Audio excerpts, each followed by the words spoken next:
Hindi club में फिर से आपका एक बार स्वागत है। ये वीडियो विशेष रूप से सीटेट से संबंधित है। बहुत दिनों से एक प्रश्न चल रहा है कि सीबीएसई ने सीटेट का पैटर्न यानी प्रारूप चेंज किया है, यानी सीटेट दिसंबर 2021 का जो एग्जाम होगा वो नए पैटर्न पे होगा, नए प्रारूप पे होगा।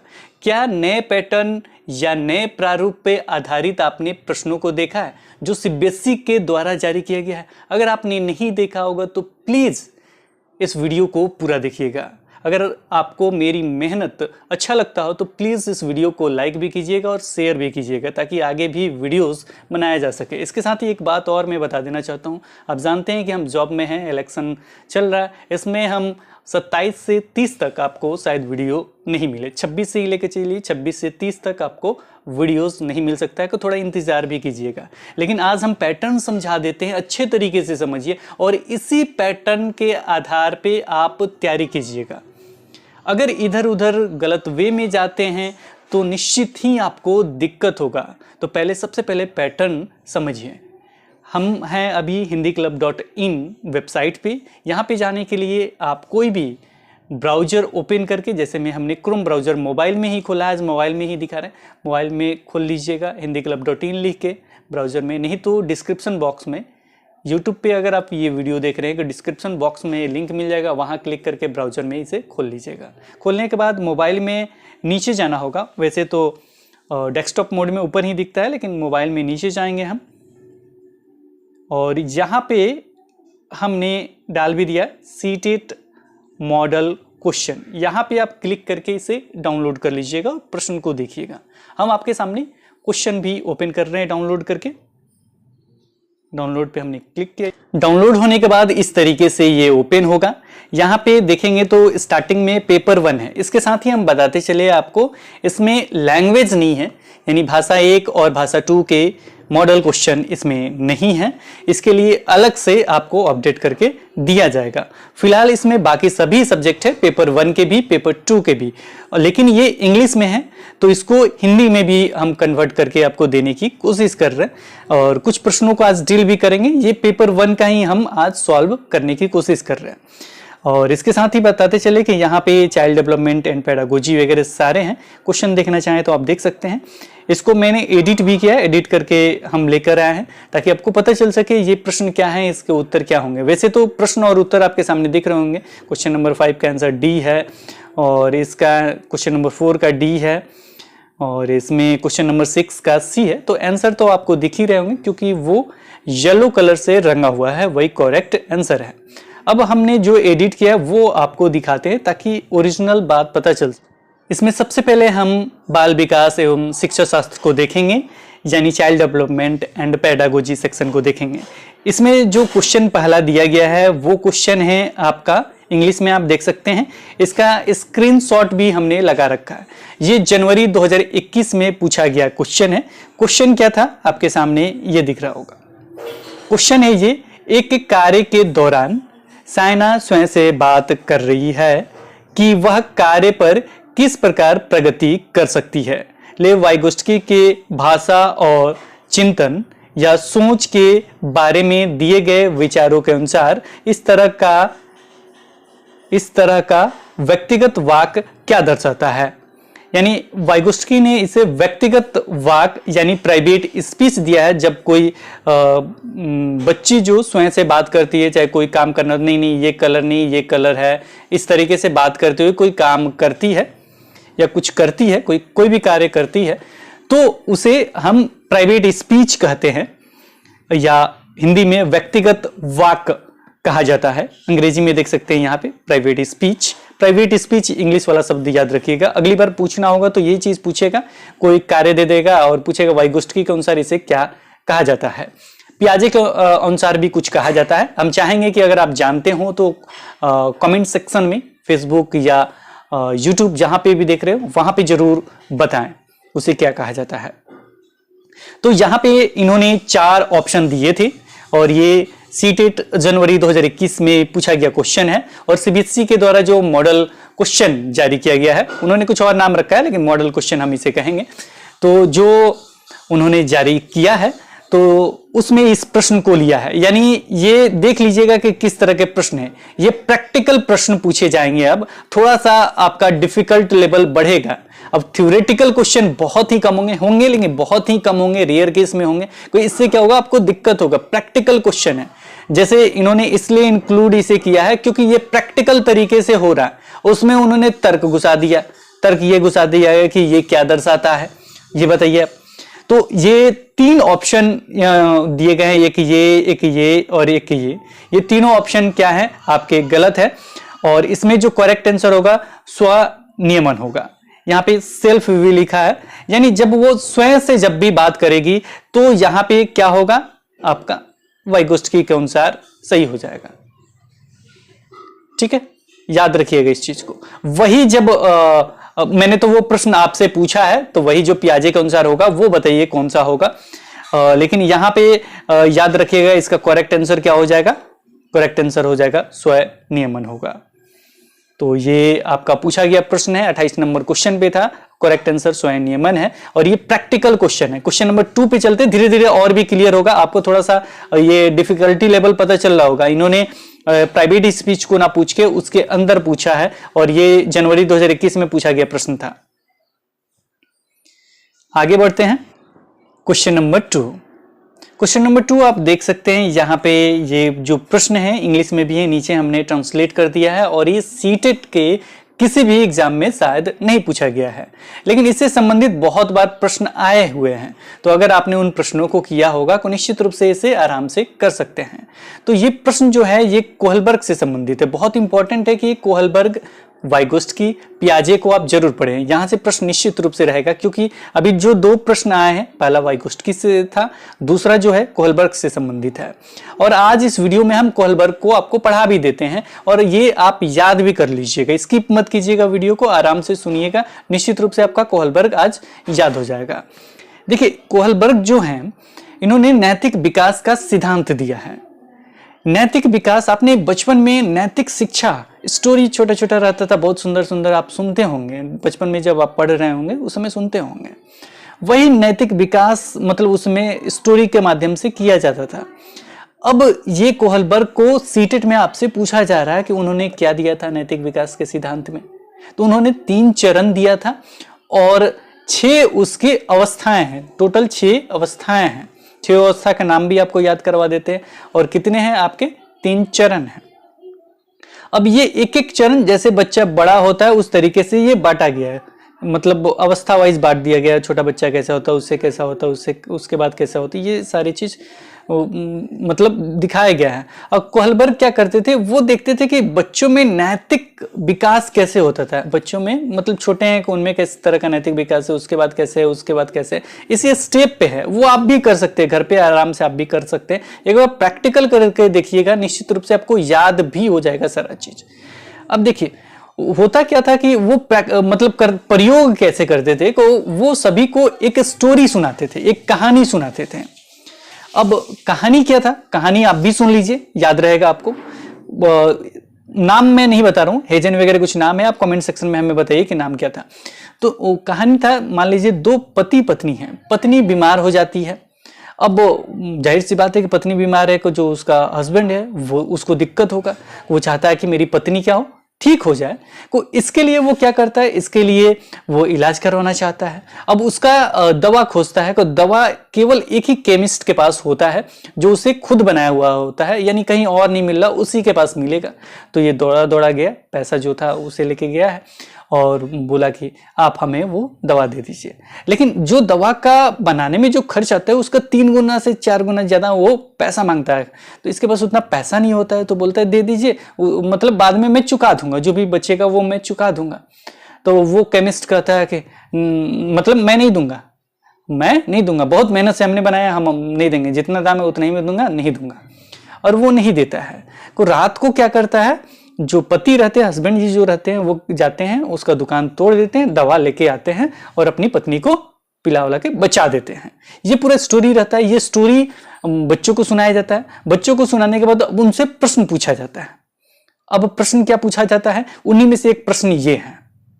स्टोरी समझ में आ गया, अब प्रश्न पढ़ूं मैं, चलिए प्रश्न ये है, मान लीजिए आपने भी सुना, अब इसे प्रश्न को भी सुनिए। स्टोरी आपके सुनने के बाद मैं आपसे प्रश्न पूछता हूं, ध्यान से सुनिएगा, उसके बाद उत्तर दीजिएगा।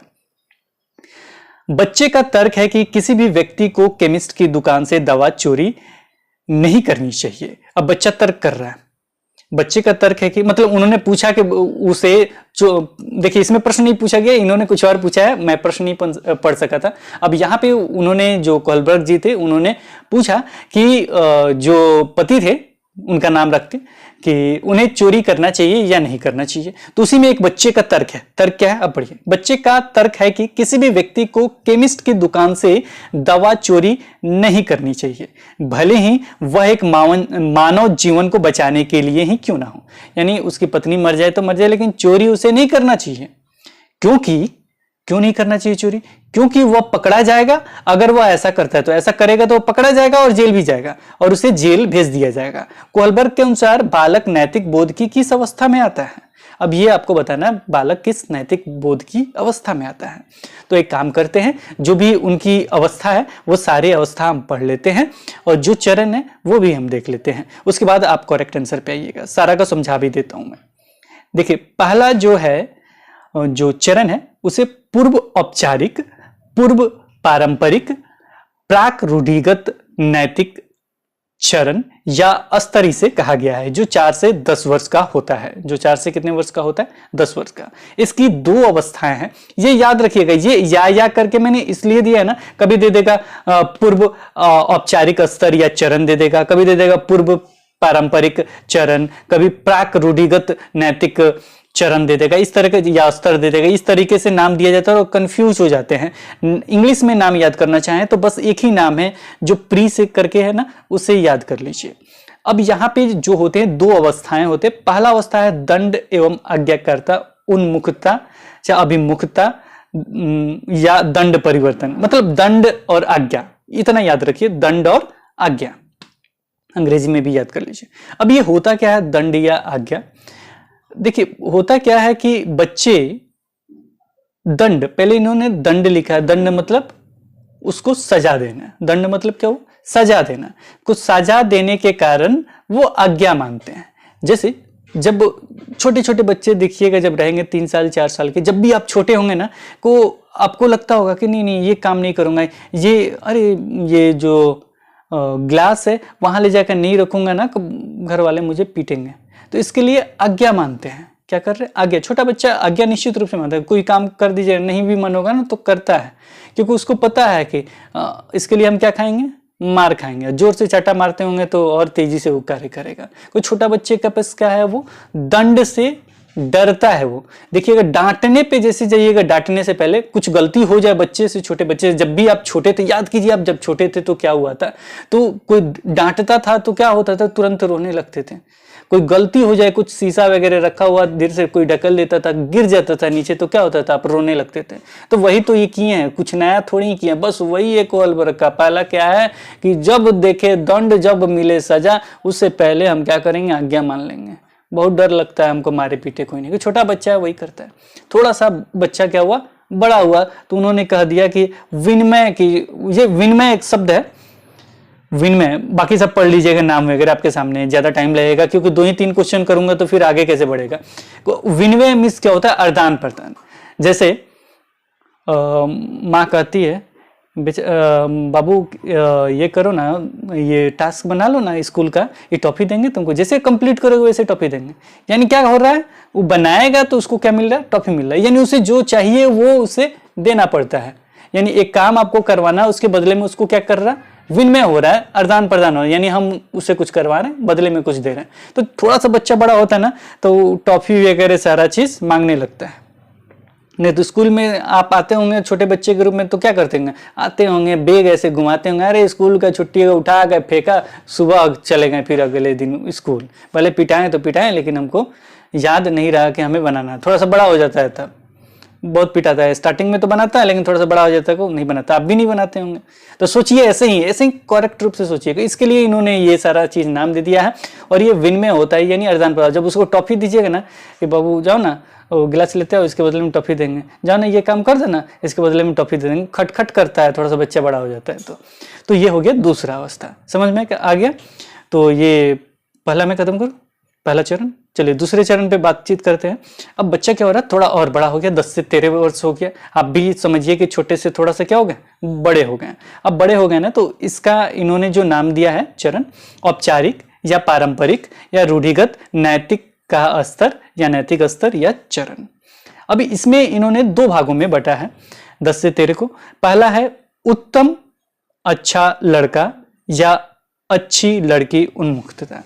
अब देखिए ये होता क्या है, तो यहाँ पे अब थोड़ा सा बड़ा हो गया ना, तो अब ये अच्छा लड़का या अच्छा लड़की कहलाना चाहिए। अरे उनका बच्चा है ना बहुत अच्छा है, अब ये सुन लेगा तो समझिए कि उनका विशेष रूप से कार्य करेगा कि बाबू ये सामान लेते हो, चाहे कुछ ये कर दो वो कर दो, विशेष रूप से कहेगा। क्यों? क्योंकि अच्छा कहलाना चाहता है। वो क्या कहलाना चाहता है? अच्छा, क्योंकि छोटा से थोड़ा सा बड़ा हुआ, अब अच्छा लोग हमें क्या कहें, अच्छा कहें, मतलब अच्छा लड़का या लड़की जो भी, उससे अच्छा कहें। अब आप भी सोचिएगा उस समय बड़े हुए होंगे तो आप भी सोचते होंगे कि मेरे बारे में वो अच्छा कह रहे हैं, हम ये काम करेंगे तो वो हमें मानेंगे, ये करेंगे वो करेंगे, मतलब अच्छा एक तरह से बड़ा बनना। छोटा बच्चा है वो बड़ा बन रहा है, यानी हमको गुड गर्ल गुड बॉय बनना है।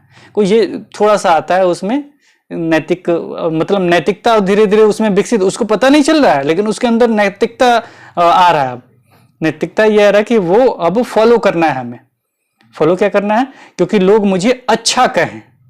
फॉलो क्यों कर रहा है ये, लोग मुझे अच्छा कहें, लड़का हो या लड़की, तो उसे क्या कहें, लोग अच्छा कहें, इसलिए वो कार्य वगैरह करता है, उस तरीके से रहता है। इसके बाद क्या होता है ना, इसके बाद चौथा है कानून और अधिकार संरक्षण। अब रूल वगैरह नियम वगैरह क्यों मानता है, आगे का कार्य क्यों करता है, क्योंकि जो भी कानून होता है उसको वो फॉलो करने लगता है। अब वो जान जाता है कि नहीं नहीं ये नहीं करना चाहिए, वो नहीं करना चाहिए, ये नहीं करना चाहिए, कोई ये कानून के थ्रू काम करता है, ये नहीं। अब यहाँ पे क्वेश्चन दे दिया जाएगा कि नहीं ये कानून है कि मतलब चोरी नहीं करना है, ये नहीं करना है, वो नहीं करना है, तो ये क्या हो जाएगा, आपका चौथे स्टेप में आ जाएगा कि ये कानून को फॉलो करना है, जो भी लॉ एंड ऑर्डर है उसे हमें फॉलो करना है, उसे नहीं तोड़ना है। जो भी लॉ ऑर्डर चल रहा उसके अनुसार हमें आगे बढ़ना है, जो भी लॉ ऑर्डर है उसके अनुसार हमें आगे बढ़ना है। अगर उस तर्क देता लॉ ऑर्डर के अनुसार नहीं ये कानूनन रूप से गलत है, ये है, तो ये कौन सा ऑप्शन हो जाता है, चौथा ऑप्शन हो जाता है। इसके बाद आगे बढ़ते हैं। अच्छा, उस क्वेश्चन पे हम ऑप्शन भी समझाते चलेंगे ना तो आपको और मजा आएगा। चलिए, स्व स्वीकृत और ये सारी चीजें, इसका नाम पढ़ लीजिएगा। ये तीसरा है जो भी चरण है, ये सारी चीज पढ़ लीजिएगा। उत्तर भी इसको कहते हैं, स्व स्वीकृत कहते हैं, पश्च कहते हैं, उत्तर कहते हैं, ये शब्द लगे रहते हैं। यहाँ पे देखिए सामाजिक संविदा अभिविन्यास, यानी सामाजिक, इन्होंने एक सामाजिक अनुबंध वगैरह दिया है, तो यहाँ पे समाज को वो फॉलो करते हैं। इसलिए करते हैं समाज को फॉलो क्योंकि अब वो बड़े हो गए हैं, 13 से अधिक उनका उम्र हो गया है, अब वो बड़े हो गए हैं, समाज में मिलने लगे, जुलने लगे। अब समाज जो भी रहता है रूल उसको फॉलो करते हैं। ये भी वो जानना समझना शुरू कर देते हैं कि हाँ, मतलब अगर कुछ गलत हो रहा है तो समाज में पूरा मीटिंग होता है और उस चीज को हम लोग करवा सकते हैं, समाज के अनुरूप वो ढल जाता है, उसी को हमको फॉलो करते हुए आगे बढ़ना है।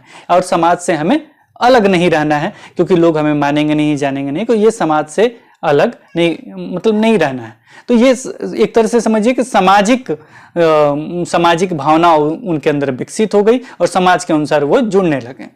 इसके बाद आता है छठा चरण जो अंतिम होता है, और यहाँ पे क्या होता है कि वो खुद में परिपक्व हो जाते हैं। अभी तक समाज के अनुसार चेंज वगैरह सारा चीज, रूल रेगुलेशन चेंज हो रहा था। पहले उन्होंने क्या किया, रूल माना, यानी जो भी कानूनन होता है वो, उसके बाद समाज के अनुसार चेंज वगैरह होता है, उसके बाद उन्होंने खुद के अनुसार चेंज करना स्टार्ट कर दिए, जो अंतिम होता है। अगर वो बच्चा कहता है नहीं नहीं ये ठीक है, मानव जीवन के लिए मतलब रूल तोड़ना ठीक है, हम भी तोड़ सकते हैं रूल, अब ये समझिए कि ये विरोध होता है इसमें, इस जो ऑप्शन जब भी क्वेश्चन आएगा, जब भी इसको टिक करना होगा, तो ये कानून वगैरह जितना सारा चीज है ना, सबका विरोध होता है। तो जब भी विरोध वगैरह वाले ऑप्शन आ जाएंगे ना, वो कौन सा ऑप्शन हो जाएगा, 6 नंबर हो जाएगा। तो यहाँ पे आपका कौन सा ऑप्शन लग रहा है, समझा तो हमने दिया, आप कमेंट सेक्शन में बताइए कि कौन सा इसका आंसर हो सकता है। तो ये आंसर हो जाएगा आपका सी नंबर जो है, सजा और आज्ञाकारिता अभिविन्यास, यानी सजा से वो डर रहा है कि ना ना मुझे जेल हो जाएगा, मुझे क्या हो जाएगा, जेल हो जाएगा। सजा के कारण वो क्या कर रहा है, बाहर में जाए कोई मतलब नहीं है, हम जेल नहीं जाना चाहते, हमें सजा हो जाएगा। ठीक है, ये मोरल वगैरह नहीं देख रहा, और वहां पे क्या हुआ, वो सजा के डर से वो उन्होंने छोड़ दिया। वो क्वेश्चन नंबर 2 समझ गए होंगे। अब क्वेश्चन नंबर 3 पे चलें। क्वेश्चन नंबर 3, तो यहां पे आप देखेंगे क्वेश्चन नंबर 3 जो है ये दिसंबर 2018 में पूछा गया है, जो आपका क्वेश्चन नंबर 5 था। अब यहां पे जो क्वेश्चन है, निम्नलिखित में से कौन सा प्रश्न बच्चों को गंभीर रूप से सोचने के लिए आमंत्रित करता है। गंभीर रूप से, गंभीर मतलब क्या हुआ, गंभीर मतलब आप जानते हैं ना, कहा जाता है कि बहुत गंभीर मुद्रा में हो, क्या सोच रहे हो, ऐसे कहा जाता है लोकल लैंग्वेज में। मतलब क्या बात है कि सोच रहे गंभीर मुद्रा में हो, यानी एकदम अंदर तक सोच रहे हैं हम पूरा, यानी ऐसा कुछ प्रश्न, कौन सा प्रश्न जो बच्चों को गंभीर रूप से यानी अच्छे तरीके से सोचने पे मजबूर करते, वैसा ऑप्शन ढूंढना। क्या एक यहाँ पे ऑप्शन देख लेते हैं क्या है। क्या आप इसका उत्तर जानते हैं, सही जवाब क्या है, क्या आप इसी तरह की स्थिति के बारे में सोच सकते हैं, चौथा विभिन्न तरीकों से हम इसे कैसे हल कर सकते हैं। इसके साथ ही आपको बताते चले, कभी तक जो भी प्रश्न आ रहे हैं वो सारे प्रैक्टिकल है, प्रैक्टिकल मींस अप्लाइड प्रश्न है। ऐसा नहीं है कोई थ्योरेटिकल आ रहा है, याद करने वाले प्रश्न नहीं आ रहे। कोई याद रखिएगा, याद करने वाले प्रश्न आपको नहीं आएंगे, एकदम प्रैक्टिकल आएंगे, जिसे आपको सोच के समझ के रीजनिंग वाले तर्क वाले प्रश्न है कि ऐसा ही क्यों आंसर होगा, इस तरह के प्रश्न है। याद रखिएगा, बहुत सारे प्रश्नों को इंक्लूड नहीं किया गया है, कुछ ही प्रश्न है, कोई इस तरह के ही प्रश्न आएंगे आपके। यहां पे देखिए क्वेश्चन नंबर जो 5 है, इसका करेक्ट आंसर क्या होगा, कमेंट सेक्शन में लिखिए। क्यों होगा, मैं जानता हूं कि आपने आंसर दिया होगा 4, बाकी 3 क्यों नहीं होगा। देखिए पहला क्यों नहीं होगा, क्या आप इसका उत्तर जानते हैं। तो अगर बच्चा जानता होगा, बोल दिया हाँ जानते हैं, तो ये ऑप्शन क्या हो गया, गलत। गंभीर रूप से क्या हुआ, नहीं सोच रहा, तो ये क्या हो गया, गलत हो गया। सही जवाब क्या है, अगर मैं पूछूं बच्चे से सही जवाब क्या है, तो अगर बनाया होगा तो बोल देगा 5 नहीं 10, जो भी आंसर होगा बता देगा। तो ये भी सोचा, नहीं सोचा, गलत।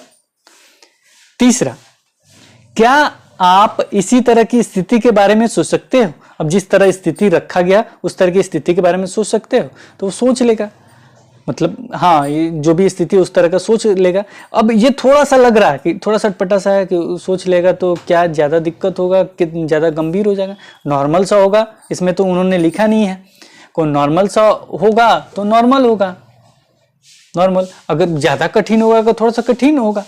तो यहाँ पे इंडिकेट नहीं कर रहा, उतना ऑथेंटिक आपका आंसर सही नहीं लग रहा होगा, कि जो बच गया आपका करेक्ट आंसर वो हो जाएगा विभिन्न तरीकों से हम इसे कैसे हल कर सकते हैं, विभिन्न तरीकों से इसे हमें कैसे हल कर सकते हैं। यानी बहुत सारा तरीका है, एक तरीका तो आप जानते हैं इसे हल कर सकते हैं, क्या और भी तरीके हैं। अब यहाँ बच्चा लगा हुआ, दिमाग लगा, इससे और कौन तरीका, हाँ इस तरीके से, और भी कोई तरीका है, इस तरीका से हो सकता है। अब ये थिंक करने लगेगा कि हाँ विभिन्न तरीके। जब भी विभिन्न वाले जो ऑप्शन आते हैं, अगर नेगेटिव नहीं हो तो हमेशा वो ऑप्शन सही होते हैं, क्योंकि बच्चे को एक तरह से रटने वाला नहीं बनाना है, उसको सोचने वाला बनाना है। वो थिंक करे, सृजन करे, कुछ बनाए, तब तो आगे बढ़ेगा, तभी तो आगे का भविष्य हमारा अच्छा होगा। आगे बढ़ते हैं अगले क्वेश्चन की तरफ। अगला जो क्वेश्चन है ये बहुबुद्धि से संबंधित क्वेश्चन है, मे बी देख लीजिए एक बार। हम यहाँ ये भी क्वेश्चन आपका पूछा हुआ है, और ये मेरे ख्याल से 2018 का ही शायद प्रश्न है।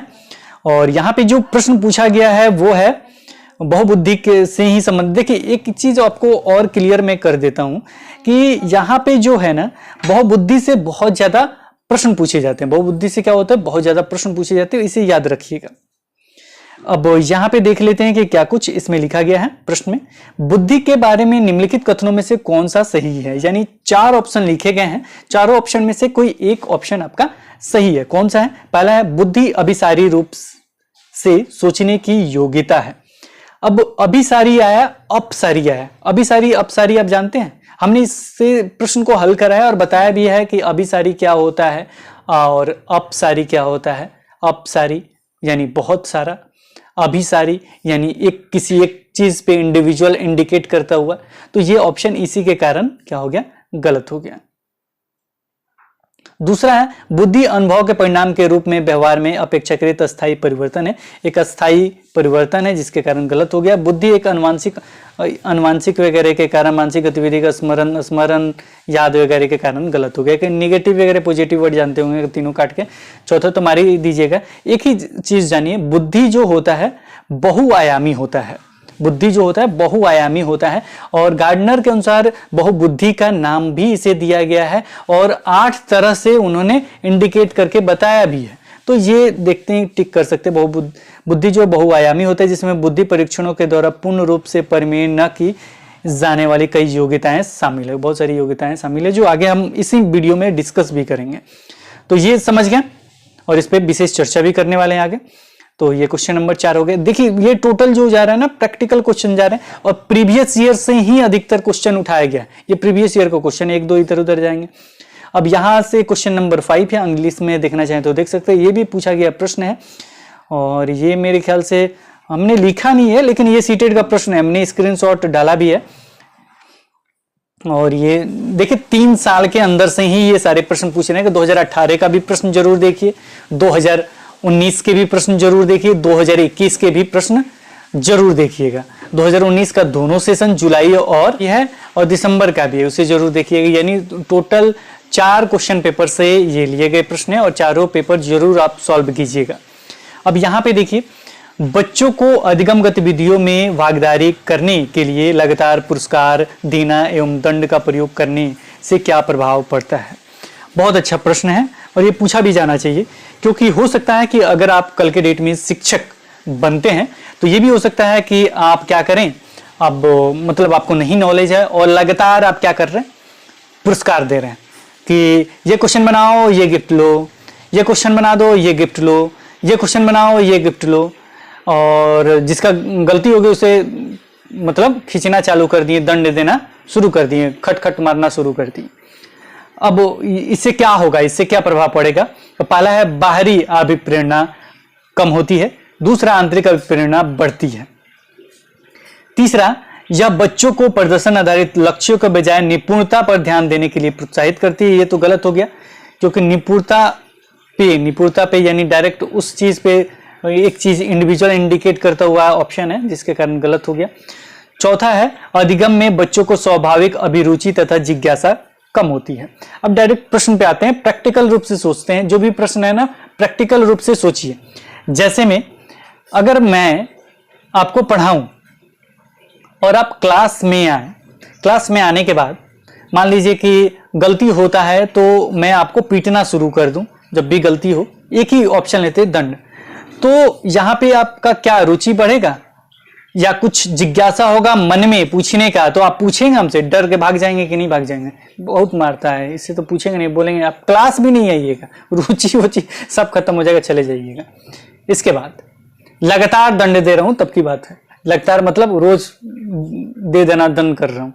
इसके बाद है कि अगर आप ये सोचिए कि अगर आप मेरे पास पढ़ने आए और लगातार मैं आपको टॉफी दूं, चाहे जो भी चीज है वो लगातार देता रहूं, आप गलती करे जैसे ही करे मैं देता रहूं, हाँ लो ये देता रहूं, या सही ही करे आपको टॉफी में देता रहूं। उससे क्या होगा, एक दिन अच्छा लगेगा, 2 दिन अच्छा लगेगा। अब लगातार प्रश्न पे दिए जा रहा हूं, एक तो मेरे पॉकेट से जा रहा है और दूसरा क्या हो जाएगा, आप भी कहेंगे कि यार मिल जाएगा टॉफी, कुछ भी बोल दो, कुछ भी बना दो, टॉफी मिल जाएगा। एक तरह से जिज्ञासा भी खत्म।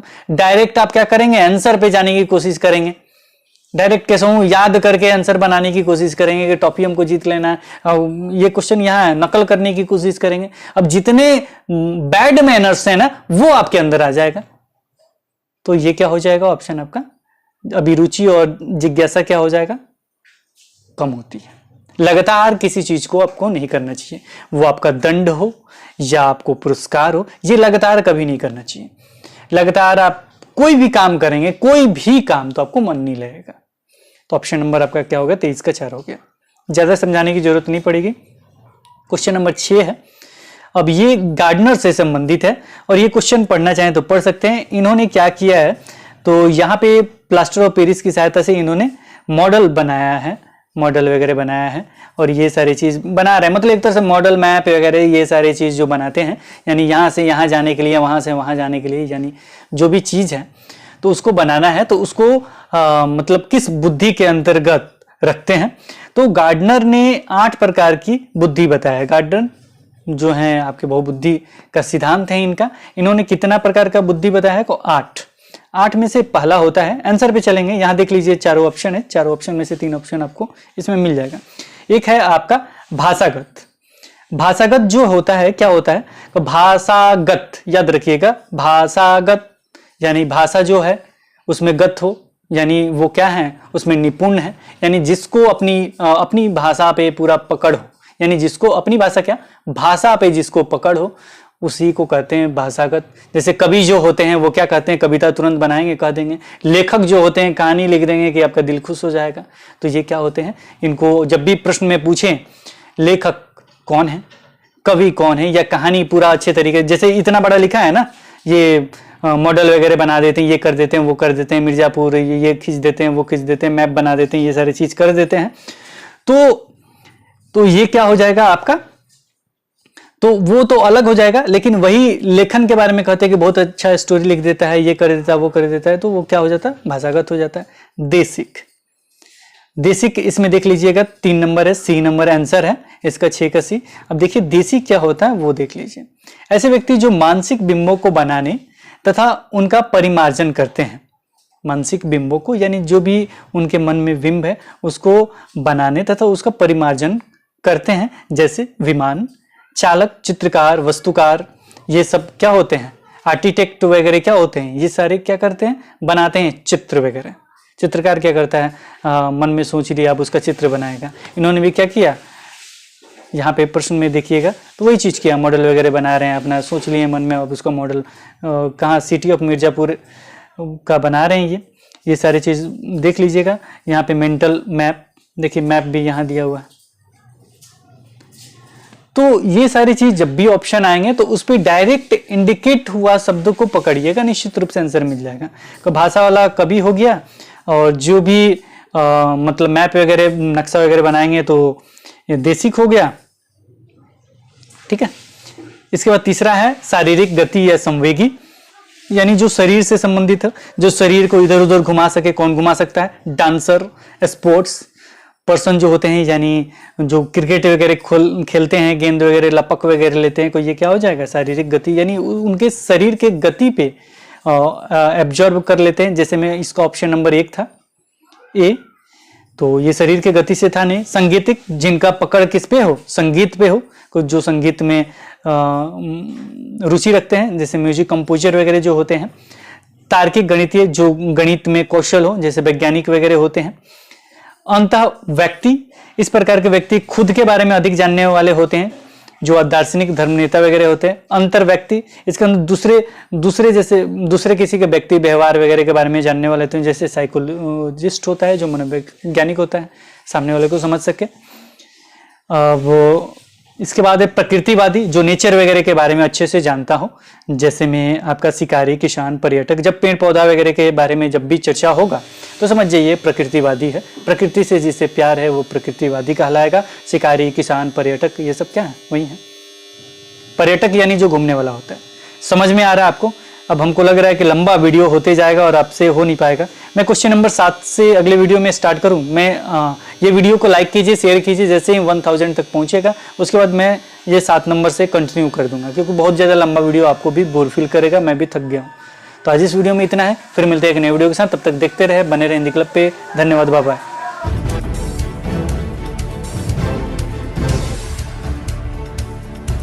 सब्सक्राइब कीजिए हिंदी क्लब को, दबाइए इस बेल आइकॉन को ताकि हमारा वीडियो आपको मिले सबसे पहले। शेयर करें अपने दोस्तों के साथ ताकि वो भी इसका लाभ उठा सके। ये सब बिल्कुल फ्री है।